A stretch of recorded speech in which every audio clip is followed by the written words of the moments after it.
मैंने वो मोशन की है, डेकिंग की है, 4 इन्फ्लुएंसर और भी की है।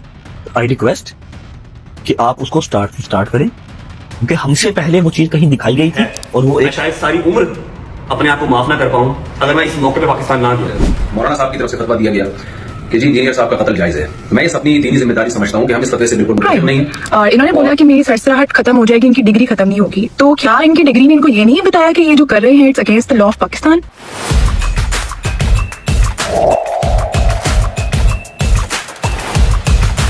हाँ जी यूट्यूब फैमिली, बात करते हैं रजब भट्ट के बारे में। रजब भट्ट एक बार फिर डकी भाई के हक में बोल पड़ा। रजब भट्ट का कहना था, अगर FIA ने हमारी इन्वेस्टिगेशन करनी है तो शुरू से स्टार्ट करें, क्योंकि पहले ये चीजें हमारे नेशनल टीवी पर दिखाई गई थी और हमारे क्रिकेटर्स भी इन एप्स को प्रमोट कर रहे थे। अब अगर हमने इन एप्स की प्रमोशन कर दी है तो आपको तकलीफ हो रही है। मैंने प्रमोशन की है, डकी ने की है, 4 इन्फ्लुएंसर और भी की है।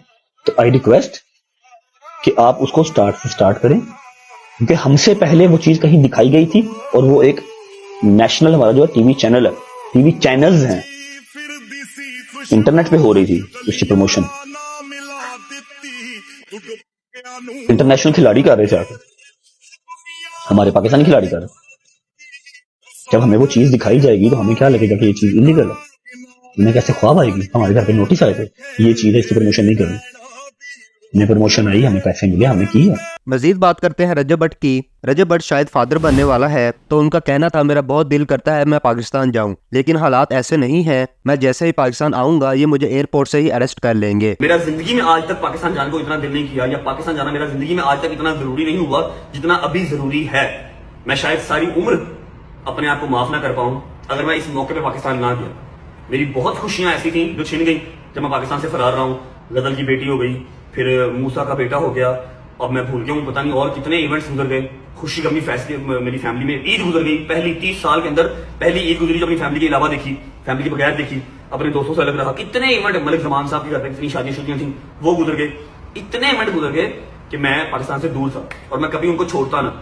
बढ़ते हैं अगली अपडेट की तरफ। मारूफ मजहबी स्कॉलर इंजीनियर मोहम्मद अली मिर्जा को जेहलम पुलिस ने गिरफ्तार कर लिया है। इंजीनियर मिर्जा पर 295C और तौहीन रिसालत लगा दी गई है और 30 दिन के लिए जेल में भी मुंतकिल कर दिया गया है। जराये के मुताबिक ये गिरफ्तारी डिप्टी कमिश्नर जेहलम के हुक्म पर की गई है और इसकी बुनियाद मेंटेनेंस ऑफ ऑर्डर ऑर्डिनेंस की दफा 3 है। याद रहे कि यह कानून इंतजामिया को यह अख्तियार देता है कि अगर किसी शख्स की सरगर्मियां अवामी अमन के लिए खतरा समझी जाए तो उसे हिरासत में लिया जा सकता है। क्रिश्चियंस अगर हमारे नबी इस्लाम को पैगंबर नहीं मानते तो अल्टीमेटली फिर वो उनको एक झूठा इंसान समझते हैं जिसने दावे नबूवत किया, नऊज़ बिल्लाह मिन ज़ालिक। और पिछले दिनों मेरी जो वीडियो इन्होंने आउट ऑफ कॉन्टेक्स्ट काटी, वो तो मैं क्रिश्चियंस की फेवर में बात कर रहा था कि देखो इस्लाम में टॉलरेंस, कि तुम हमारे पैगंबर को नहीं मानते फिर भी अल्लाह ताला ने इजाजत दी है कि क्रिश्चियन की औरतों के साथ निकाह हो सकता है। टॉपिक ये था, टॉपिक ये नहीं था कि ये गालियां दे रहे हैं हमारे पैगंबर को। और उसमें मैंने जुमला बोला कि क्रिश्चियंस हमारे पैगंबर को नऊज़ बिल्लाह दज्जाल समझते हैं। कहते हैं नहीं, मैंने बोला कहेंगे तो उनके साथ क्या होगी, समझते तो है उनका कीदा। जाए मुनाज़िर रखे हुए इतने बड़े बड़े, वो तो बल्कि इंजील की आयत पेश करते हैं कि ये इंजील में जो है कि क़यामत तक दज्जाल पैदा होंगे, जो दरअसल ये खुद है। इनके बड़े बड़े जो पादरी हैं वो हैं जिन्होंने ईसा इब्न मरियम की तालीमात को टेंपर करके डिविनिटी में क्लेम कर दिया, खुदा के साथ लाके खड़ा कर दिया। इन दज्जालों का जिक्र था।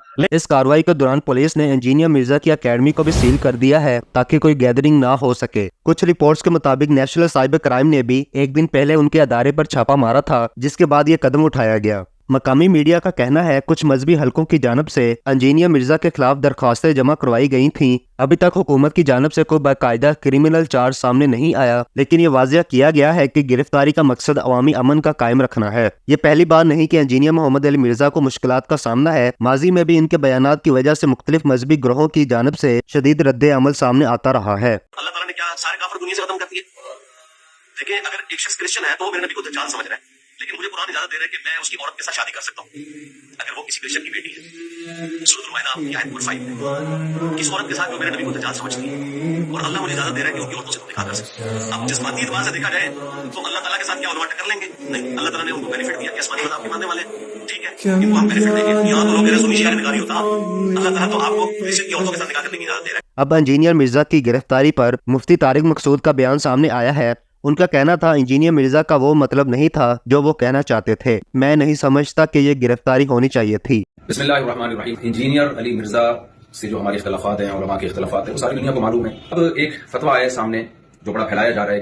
एक मौलाना साहब की तरफ से फतवा दिया गया कि जी इंजीनियर साहब का कत्ल जायज है। मैं इस अपनी दीनी जिम्मेदारी समझता हूं कि हम इस फतवे से बिल्कुल मुत्तफिक नहीं है। और जितनी भी मेरी बड़े उलमा से बात हुई है, जहां तक मेरी रसाई थी, जिनसे मेरी बातचीत हुई है, वो कोई भी इस फतवे से मुत्तफिक नहीं है। तो लोग इस फतवे को उलमा का मुत्तफ़िक़ा फैसला ना समझें, क्योंकि हमारे मुल्क में पहले कत्ल व गारत बहुत हुई है। ये शर्म किसी को इजाजत नहीं है इसकी कि किसी भी शख्स को उठ के वो कत्ल कर दे। इंसानी जान का कत्ल, चाहे वो किसी भी मसलक से हो, किसी भी फिरके से हो, किसी भी मजहब से हो, हम उसका कत्ल जायज नहीं समझते। पाकिस्तान में कानून बना हुआ है कि कोई भी साहब कराम की बेदबी करता है या गुस्ताखी करता है तो कानून बना हुआ है। तो ये सुप्रीम कोर्ट का काम है, हाई कोर्ट का काम है, जज का काम है कि वो ये फैसला करे कि कौन गुस्ताख है और कौन गुस्ताख नहीं है, और उस बेस पे जो भी पाकिस्तान का लॉ है, कानून है, वो नाफिज होना चाहिए। लेकिन ये जो एक फतवा दिया गया है कि जी उठ के कत्ल कर दिया जाए, ये बिल्कुल ठीक नहीं है। मेरे बीसियों इख्तलाफात हैं इंजीनियर अली मिर्जा से, मेरे क्या, अहले सुन्नत वल जमात के उलमा इंजीनियर अली मिर्जा के अकायद को दुरुस्त नहीं समझते। लेकिन कत्ल व गारत के फतवे देना, इंसानी जान गैर महफूज हो जाए हमारे मुल्क में, ये बिल्कुल जायज नहीं है। हम इसकी पुरजोर मजम्मत करते हैं और इसको उलमा का फतवा न समझा जाए। ऐसा ना हो कल कोई सरफिरा उठे और किसी इंसान को कत्ल कर दे गुस्ताखी की बेस पे, बेअदबी की बेस पे, तो ये बिल्कुल गलत है। हम इसकी भरपूर तरीके से मजम्मत करते हैं और उलमा भी, जहां तक मेरी रसाई उलमा से हुई है, वो भी इस अमल को जायज नहीं समझते।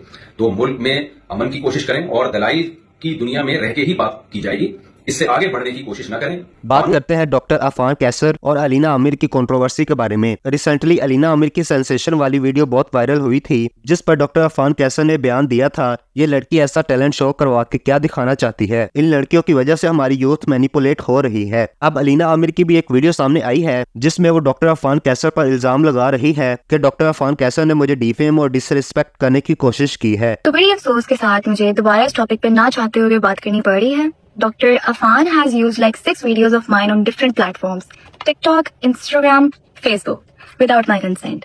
उन्होंने जाकर मुझे पॉडकास्ट में, हर जगह सोशल मीडिया पे, उन्होंने मेरी कैरेक्टर एसिनेशन की, उन्होंने मुझे डिसरिस्पेक्ट किया, उन्होंने मुझे डिफेम किया, and he has instigated the people to life threaten मी।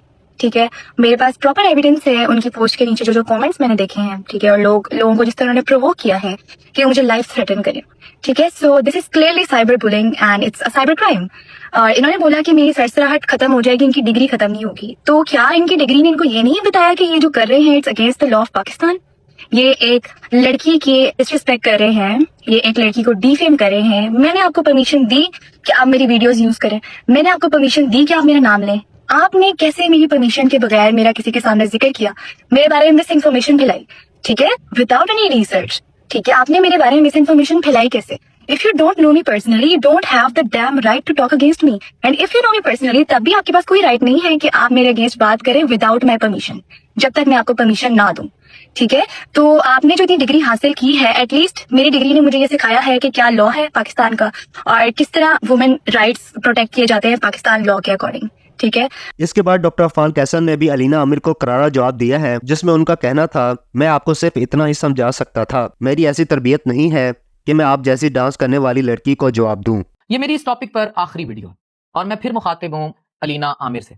मैंने तब भी आपको बच्चे कहा था, मैं अब भी वही कहकर बात करूंगा, क्योंकि मेरी तालीम मुझे ये सिखाती है। किसी कॉलेज की डिग्री में कहीं भी डिफेमेशन नहीं की जाती, सो कॉल्ड डॉक्टर अफान कैसर कह के, सो कॉल्ड कह के बैश नहीं किया जाता। बाय द वे, एक ऐसी खातून जो दर्जनों अपनी डांस वीडियोस और दीगर वीडियोस खुद डालती हो पब्लिकली अपने प्लेटफॉर्म पर, तो ये सवाल ही खत्म हो जाता है एज पर पीका एक्ट कि वीडियो कौन सा चैनल क्यों यूज कर रहा है, क्योंकि आपने खुद पब्लिकली डाली है। पीका एक्ट लगता है क्योंकि मैं कल भी नेशनल साइबर क्राइम के उन्हीं सर के साथ था और मेरा सारा दिन काम ही साइबर क्राइम और पीका के साथ होता है, तो मैंने कहा कुछ चीजें मैं आपको पढ़ा दूं कि सो कॉल्ड डॉक्टर अफान कहना, डिग्रियों का पूछना और नाम लेके बार बार बेइज्जती या इंसल्ट करना व्यूज के लिए, वो आपने किया। हमें व्यूज की जरूरत नहीं थी क्योंकि मेरे फॉलोअर्स आपसे बहुत ज्यादा है और वो फॉलोअर्स पढ़े लिखे फॉलोअर्स हैं और वो डॉक्टर अफान इज राइट और ऑलवेज राइट और तालीम के साथ खड़े। उन ये बच्चे, एक डिफरेंस है बिटवीन गुड एंड बैड जो आपको आपके कमेंट सेक्शन में नजर आ रहा है। अब बात आ जाती है मिस इन्फॉर्मेशन की। मिस इन्फॉर्मेशन सो कॉल्ड आपने फैलाई, आपने नाम लिया सो कॉल्ड कहकर और पूछ करके, पता नहीं आप डॉक्टर भी हैं कि नहीं है। तो अभी आपने दूसरी बात की कि अगर आप किसी को जानते नहीं है तो उसका नाम कैसे वीडियो में उसकी परमिशन के बगैर ले सकते हैं। तो सो कॉल्ड डॉक्टर अफान कैसर किसने कहा और किसने मिस इन्फॉर्मेशन फैलाई और किसने इजाजत के बगैर नाम लिया, तो बच्चे ये भी सामने। अब तीसरी बात आपने की प्रोवोकेशन की। प्रोवोकेशन कोई नहीं की। कमेंट्स में अगर आपके डांस के नीचे कई गुना ज्यादा नेगेटिव कमेंट्स होते हैं, वहां प्रोवोकेशन होती है। मैंने हर जगह एक ही बात की कि जिस घर में भी तालीम और किताबें हैं, बच्चे वहां एजुकेशन की तरफ जाने चाहिए।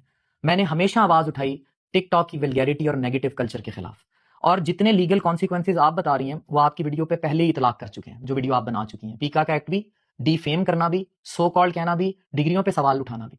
और अगर मैंने आपको ये कहा कि सनसनाहट खत्म हो जाएगी, से मुराद ये थी कि सनसनाहट जहाँ ख़त्म होती है ये, यानी वल्गैरिटी वाला कल्चर जहाँ ख़त्म होता है, वहाँ तालीम और डिग्रियाँ शुरू होती हैं, और डिग्रियाँ ये हैं। दोस्तों, आप क्या कहते हैं इस वीडियो के बारे में हमें कमेंट बॉक्स में बताएं। मिलते हैं अगली वीडियो में, तब तक के लिए अल्लाह हाफिज़।